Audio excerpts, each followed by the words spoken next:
অবশেষে India versus south আফ্রিকার যে দ্বিতীয় টেস্ট ম্যাচটা হওয়ার কথা ছিল 3 তারিখে, সেই দ্বিতীয় টেস্ট ম্যাচটা শুরু হয়ে গেছে।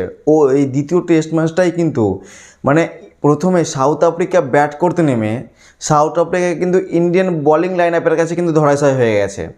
কারণ সাউথ আফ্রিকা প্রথমে ব্যাট করতে নেমে সাউথ আফ্রিকা যে 55 রানে অল আউট হয়ে যায়, 23 ওভার 2 বলে 55 রানে সাউথ আফ্রিকা অল আউট। আবার কি তাদের হোম কন্ডিশনে, কারণ একটা যে কোনো টিমকেই তাদের হোম কন্ডিশনে অল আউট করা খুবই কম রানে, সেটা কিন্তু অত্যন্ত সহজ কাজ হয় না। আর ইন্ডিয়া কিন্তু সেটাই করলো, কি ইন্ডিয়া 55 রানে অল আউট করে দিল সাউথ আফ্রিকাকে তার নিজস্ব ঘরের মাঠে। মানে ইন্ডিয়ার এগেনস্টে হয়তো সাউথ আফ্রিকার এটাই খুব কম রানে হয়তো টেস্টে তার মানে খুব খারাপ স্কোর বা খুব কম স্কোর, এটাই হয়তো 55টা টেস্টে 55 রানে ফার্স্ট ইনিংসে তারা অল আউট 23 ওভারে। আর এই যে 55 রানটাতে তাদের যে ব্যাটসম্যানগুলো, তাদের ওপেনার বা মিডল অর্ডার, তারা কিন্তু কেউই খুব একটা ভালো রান করতে পারেনি, মানে সিঙ্গেল ডিজিট রানে আউট হয়ে যায়। দুটা ব্যাটসম্যানই তাদের কিন্তু ডবল ডিজিট রান করেছে, সেও মানে 12 আর 15 এইরকম একটা রান। কিন্তু তাদের যে ব্যাটসম্যানরা তারা কিন্তু সিঙ্গেল ডিজিট মানে 0, 4, 3 এইরকম সব প্রত্যেকটা আউট হয়েছে। তাই জন্যে কিন্তু তাদের এই যে আজকের এই যে স্কোরটা সেটা কিন্তু 55 রান। আর এই 55 রানের যে আউট করলো ইন্ডিয়ান বলাররা, দুর্দান্ত বল করেছে কিন্তু ইন্ডিয়ান বলাররা। আর ইন্ডিয়ান বলারের মধ্যে বুমরা, জসপ্রীত বুমরা, তিনি কিন্তু ওয়ার্ল্ড কাপ থেকে একটা দুর্দান্ত ফর্মে আছেন। তিনিও কিন্তু 8 ওভার 2 উইকেট নিয়েছেন।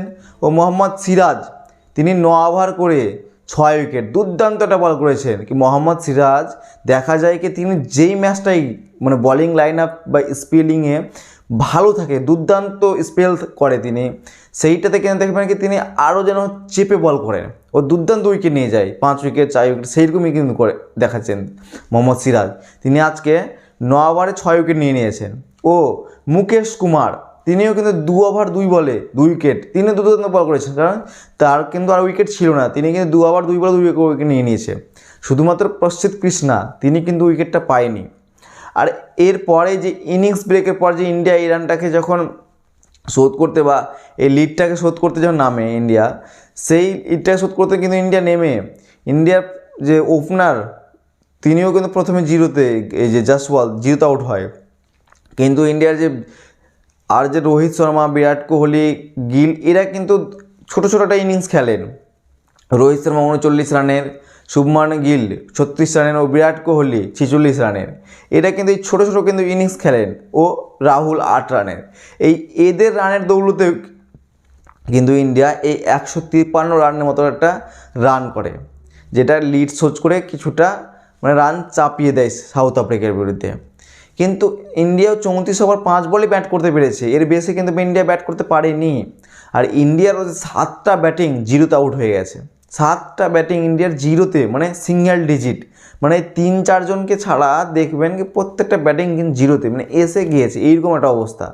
মানে এটা হয়তো বলিং ফেভার পিচ এরকম একটা কিছু ডিসাইডেড, কারণ এটাতেও তাদের যে 3টা বলিং, রাবাডা, লুঙ্গি নিঙ্গিডি ও নান্ডে বার্গার, 3 জনে কিন্তু 3টা করে উইকেট তুলে নিয়েছেন।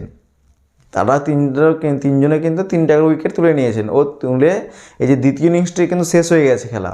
আর আজকের মধ্যেই আবার মানে তৃতীয় ইনিংসের খেলা শুরু হয়ে গেছে।